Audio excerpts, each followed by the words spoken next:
মৃত্যু এক অনিবার্য সত্য, তবে এই চিরন্তন সত্যকে ঠেকাতে যুগে যুগে মানুষের অবিরাম প্রচেষ্টা রয়েছে।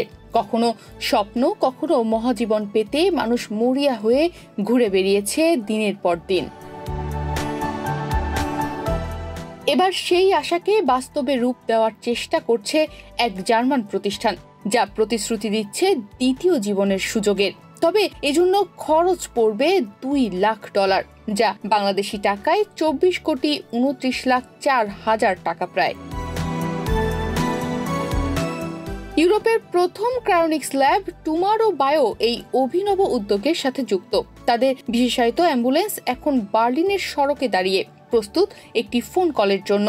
কল আসলেই লাশের খোঁজে বেরিয়ে পড়বে গাড়িটি। ল্যাবে আনার আগেই গাড়িতে শুরু হবে মরদেহের হিমায়িতকরণ এবং অন্যান্য প্রক্রিয়া। মরদেহ থেকে পানি এবং অন্যান্য ক্ষতিকর উপাদান সরিয়ে ফেলা হবে, যাতে পচনশীলতা রোধ করা যায়। এরপর মরদেহটি ল্যাবে পৌঁছানোর পর তাপমাত্রা -196 ডিগ্রি সেলসিয়াসে নামিয়ে আনা হয়, যেখানে মরদেহের কোষগুলো অক্ষত থাকবে। এই প্রক্রিয়ায় ব্যবহৃত হয় বিশেষ ক্রায়োপ্রোটেক্টিভ এজেন্ট, যেমন ডাইমিথাইল সালফাক্সাইড এবং ইথাইলিন গ্লাইকোল, যা মরদেহের ভেতর এবং বাইরের অংশে কোনো রকম জমাট বাঁধতে দেয় না।